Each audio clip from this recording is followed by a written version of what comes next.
श्री शिवाय नमस्तुभ्यम। दोस्तों, आप सभी लोग जानते होंगे कि 21 जून 2024 को है वट पूर्णिमा व्रत। अब दोस्तों, ज्येष्ठ महीने में पड़ने वाली ये वट पूर्णिमा व्रत का जो महत्व होता है ये बहुत ही बड़ा होता है और ये दिन बार बार नहीं आता है। पूर्णिमा हर महीने आती है पर ज्येष्ठ महीने की वट पूर्णिमा हर महीने नहीं आती है, ये सिर्फ साल में एक बार आती है। इसलिए जब मौका मिलता है तो आप लोगों को उसे अपने हाथ से नहीं जाने देना चाहिए और इस दिन आप लोगों को 108 चावल के दाने वाला उपाय जरूर करना चाहिए। अब आप लोग ये टेंशन बिल्कुल मत लो कि आखिर इस 108 चावल के दाने वाले उपाय को हम करेंगे कैसे। इसीलिए हम ये वीडियो आप लोगों के लिए दे रहे हैं ताकि आप लोग इस वट पूर्णिमा व्रत के दिन, मतलब 21 जून के दिन जिस दिन वट पूर्णिमा व्रत पड़ रहा है, इस दिन आप लोग ये 108 चावल के दाने वाला उपाय कर सको। इसके साथ ही में दोस्तों, इस वट पूर्णिमा व्रत के दिन ऐसी कौन सी चीज़ अपने घर में बनाएं जिस चीज़ को बनाने से हमारे घर में हमेशा सुख और शांति बनी रहे, तो वो चीज़ भी हम आपको इस वीडियो में बताने वाले हैं। इसलिए आप लोग पूरी वीडियो ध्यान से सुने, उपाय को अच्छे से सुने और उपाय को करें भी ज़रूर और वो चीज़ भी अपने घर में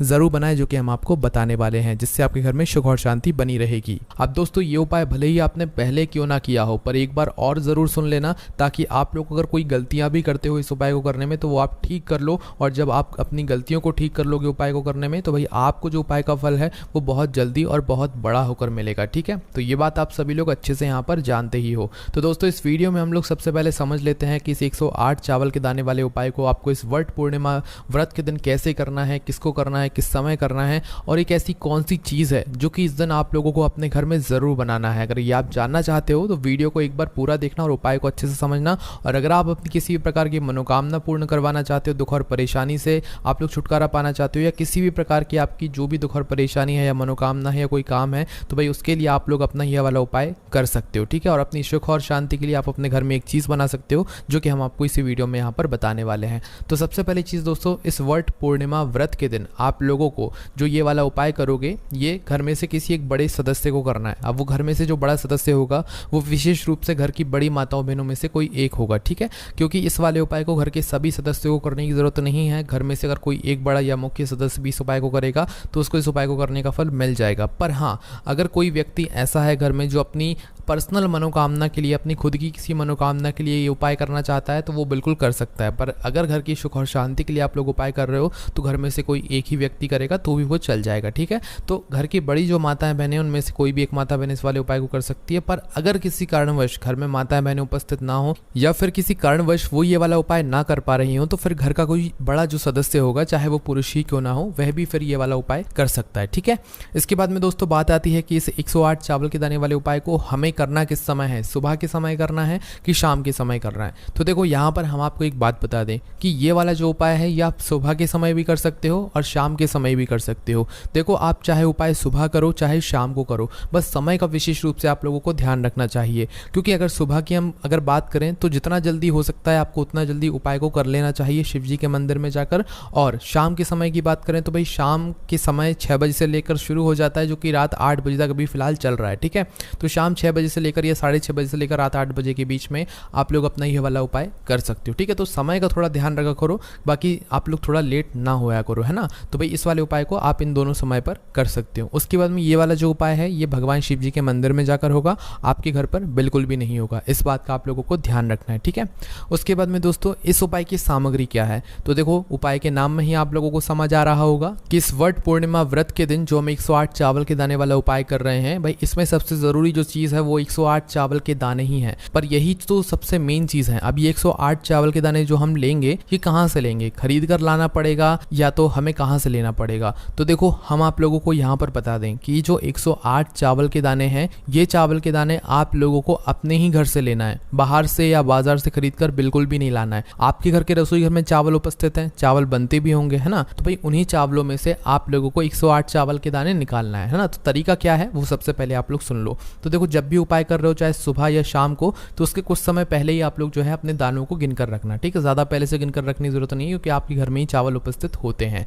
तो आपको करना क्या है, जहाँ पर भी आपके चावल रखे हुए हैं वहाँ पर आपको शुद्ध होकर जाना है, मतलब स्नान करके शुद्धता का विशेष रूप से ध्यान करके ही जो है उपाय की आपको तैयारी करना है। तो अपने चावल के पास पहुँचना है और उसमें से एक मुट्ठी या एक कटोरी चावल पहले अलग से निकाल लेना है, वहीं आपको गिनते नहीं बैठ जाना है ना। तो पहले अलग से चावल के दाने निकाल लो और उन्हें निकालकर एक अच्छे से स्थान पर आकर आप लोग बैठ जाओ। बैठने के बाद अब उस चावल की कटोरी में से क्या करना है, या उन चावलों में से आपको एक एक दाना निकालना है। कितने दाना निकालना है, एक एक दाना निकालना है, जो कि कुल मिलाकर 108 होंगे, है ना। तो भाई जो एक एक दाना आप लोग निकालोगे वो क्या देख कर निकालोगे कि भाई ये जो दाना हम ले रहे हैं उपाय को करने के लिए, ये दाना टूटा हुआ नहीं होना चाहिए, कटा पिटा नहीं होना चाहिए, दाग वाला नहीं होना चाहिए, बिल्कुल साबुत चावल का दाना वो होना चाहिए। ठीक है, इसलिए हम आपसे बोल रहे हैं एक एक चावल का दाना आपको छांटना है और अलग रखते जाना है ना। तो भाई इसी तरीके से आपको एक दाना निकालते जाना है और अलग रखते जाना है और कुल मिलाकर 108 चावल के दाने आपको गिनते गिनते जो है इकट्ठा कर लेना है। ठीक है, जैसे ही आप लोगों के 108 चावल के दाने अलग रखा जाते हैं, भाई जो बाकी के बचे हुए चावल हैं वो वापस आप वहीं पर जाकर डाल सकते हैं, यहाँ से आप लोग लेकर आए हुए हैं ना। अब ये 108 चावल के दाने या तो आप किसी छोटी सी कटोरी में रख लो या किसी एक कागज़ की पुड़िया में रख लो, ताकि ये चावल के दाने आपके इधर उधर ना हो और आपका उपाय अच्छे से पूरा हो जाए। ठीक है, तो यहाँ पर तो हमारे चावल के दाने ये तैयार हो चुके हैं, 108 चावल के दाने यहाँ पर हमने ले लिए हैं ना। अब इसके साथ में दोस्तों, जब अगर आप लोग ये उपाय सुबह कर रहे हो तो और या शाम को कर रहे हो, तो भाई आपको क्या सिर्फ उपाय की सामग्री लेकर जाना है या कुछ पूजन सामग्री भी लेकर जाना है? तो देखो, हम आपसे हमेशा बोलते हैं कि कोई भी उपाय कर रहे हो तो कभी सिर्फ उपाय की सामग्री लेकर मत जाओ, कुछ ना कुछ पूजन सामग्री भी जरूर लेकर जाओ। तो वहीं वैसा ही यहाँ पर भी है कि अगर आप लोग इस वाले उपाय को कर रहे हो, 108 चावल के दाने वाले उपाय को कर रहे हो सुबह के समय, तो भाई आप लोगों को कम से कम 1 लोटा जल जरूर लेकर जाना है। 1 लोटा जल के अलावा जो भी आपकी पूजन सामग्री है वो सारी चीज़ें लेकर जा सकते हो, पर कम से कम 1 लोटा जल तो लेकर जाना ही जाना है। ठीक है, वहीं अगर हम शाम के समय की बात करें तो भाई शाम के समय आप लोग जल तो ज़्यादातर लेकर नहीं जा सकते हो, तो भाई आप लोग चाहो तो अपनी पूजन सामग्री लेकर जा सकते हो, या तो एक गोल बाती का शुद्ध देसी गाय का घी का दीपक तैयार करके लेकर जा सकते हो। वो जो दीपक होगा वो दोस्तों वो आटे का होगा। ठीक है, उसके अंदर गोल बत्ती रखोगे और शुद्ध देसी गाय का घी डालोगे। ठीक है, और इस तरीके से आप लोग अपना ये जो दीपक है इसे तैयार कर लोगे, है ना। तो ये दीपक तैयार कर लेना आप लोग, और अपने उपाय की जो भी सामग्री है वो सारी चीज़ें लेकर आप लोग पहुंच जाना अपने ही घर के पास में जो शिव मंदिर है वहां पर, है ना। वहां पर पहुंचने के बाद आप लोगों को क्या करना है, तो अपने ही घर के पास में जो शिव मंदिर है वहां पर आप लोगों को जो है ये उपाय की सामग्री लेकर पहुंच जाना है। चाहे सुबह उपाय कर रहे हो चाहे शाम को प्रदोष काल में उपाय कर रहे हो, भाई उपाय की जो विधि है वो एक सी रहेगी, कोई भी इसमें बदलाव नहीं रहेगा। ठीक है, बस अगर सुबह के समय उपाय कर रहे हो तो पहले जाकर आप लोगों को अपना 1 लोटा जल चढ़ाना है, जो भी पूजन सामग्री लेकर आए हो उसे यहाँ पर शिवलिंग के ऊपर आपको चढ़ा देना है। वहीं अगर शाम के समय गए हो तो भाई सबसे पहले आप लोग अपना वह दीपक जाकर जलाओगे। ये दीपक को आपको घर से जलाकर नहीं लेकर जाना है, मंदिर में बैठकर ही जलाना है और शिवलिंग के पास में आप लोगों को रख देना है। ठीक है, तो इस दीपक को आप लोगों को जलाकर क्या करना है, शिवलिंग के पास में रख देना है। इस दीपक को रखने के बाद क्या करना है, आपको अपनी उपाय की सामग्री निकाल लेना है और सुबह की जो भी पूजन सामग्री आपकी जैसी हो जाए तो उसके बाद में शिवलिंग के पास में बैठ जाना। कहने का मतलब ये है कि भाई पहले आपको जाकर अपनी पूजन अर्चना करना है, उसके बाद ही में शिवलिंग के पास में बैठकर अपना ये वाला उपाय करना है ना। तो पूजन अर्चना जैसी हो जाए, दीपक लग जाए, जल चढ़ जाए, तो भाई उसके बाद में शिवलिंग के पास में बैठ जाना और बैठने के बाद अपने वह 108 चावल के दाने निकाल लेना, है ना। अब ये जो 108 चावल के दाने हैं ये एक एक करके आपको क्या करना है, इन्हें शिवलिंग के ऊपर चढ़ाना है, एक एक करके चढ़ाना है। ध्यान रखना है एक एक करके चढ़ाना है। आपको लग सकता है अभी थोड़ी मेहनत लगे, थोड़ा टाइम लगे, पर ये उपाय ऐसे ही होगा। इस तरीके से अगर उपाय करोगे तो आपको अच्छे से फल मिलेगा। ठीक है, तो क्या करना है, अपने जो 108 चावल के दाने हैं उन्हें अपने सामने निकाल कर रख लो, कटोरी या पुड़िया जिसमें भी लेकर आए हुए उसे खोल कर रख लो, और भाई अपने सीधे हाथ की हथेली से उपाय करना है, मतलब सीधे हाथ की हथेली से ही आपको एक एक चावल का दाना यहाँ पर उठाते जाना है ना। तो करना क्या है, देखो सबसे पहला चावल का दाना आप लोग उठाना और इसे शिव जी की शिवलिंग के ऊपर चढ़ाना, है ना। शिवलिंग पर चढ़ाने के बाद आपको श्री शिवाय नमस्तुभ्यम का जाप करना है। क्या करना है, श्री शिवाय नमस्तुभ्यम का जाप करना है ना। फिर दूसरा चावल का दाना उठाया, फिर शिवलिंग पर चढ़ाया, फिर श्री शिवाय नमस्तुभ्यम का जाप कर दिया। फिर तीसरा चावल का दाना उठाया, शिवलिंग पर चढ़ाया, श्री शिवाय नमस्तुभ्यम बोल दिया। अब आप लोग समझ रहे हो कि हर चावल के दाने को चढ़ाते समय हमें श्री शिवाय नमस्तुभ्यम जरूर बोलना है। ठीक है, क्योंकि ये बहुत ज़्यादा ज़रूरी है। खाली आप लोग चावल का दाना चढ़ाओगे तो उससे ज़्यादा काम नहीं चलेगा, आपको हर चावल के दाने को चढ़ाते समय श्री शिवाय नमस्तुभ्यम जरूर बोलना है। इसी तरीके से आपको हर 108 चावल के दाने, मतलब जो जितने भी आप चावल के दाने लेकर आए हुए हो उन्हें एक एक करके श्री शिवाय नमस्तुभ्यम बोलकर चढ़ा देना है। और जैसे ही आपका 108वां मतलब आखिरी वाला चावल का दाना आ जाए आपके सीधा हाथ की हथेली में, जिससे आप लोग शिवलिंग के ऊपर चढ़ाने वाले हो, तो भाई उस चावल के दाने को भी शिवलिंग के ऊपर चढ़ा देना श्री शिवाय नमस्तुभ्यम बोलकर। उसके बाद में भगवान से वहीं पर हाथ जोड़कर आंखें बंद कर अपनी वह मनोकामना बोलना जिसके लिए आप लोग अपना यह वाला उपाय कर रहे हो। कब बोलना है, जब आपका 108वां चावल का दाना आप शिवलिंग पर चढ़ा चुके हो श्री शिवाय नमस्तुभ्यम बोलकर। तो दोस्तों इस तरीके से जो है आप लोगों को अपने ये 108 चावल के दाने एक एक करके शिवलिंग पर चढ़ाने हैं, और आखिरी चावल के दाने को चढ़ाने के बाद श्री शिवाय नमस्तुभ्यम बोलने के बाद अपनी वह मनोकामना बोलनी है जिसके लिए आप लोग अपना यह वाला उपाय कर रहे हो, या अपनी वह दुख और परेशानी बोलनी है जिसके लिए आप लोग अपना यह वाला उपाय कर रहे हो। या कोई भी काम है अपनी घर की सुख और शांति के लिए कर रहे हो तो अपनी घर की सुख और शांति के लिए आप भगवान से प्रार्थना करना। जो भी काम हो आपके सब काम होंगे मात्र इस 108 चावल के दाने वाले उपाय को करने से। देखो पूर्णिमा व्रत के दिन चावल की विशेष महत्वता होती है, और जब यही चावल शिवलिंग के ऊपर चढ़ता है तो हमें उपाय को करने का जो फल है वो बहुत जल्दी और बहुत बड़ा होकर भी यहाँ पर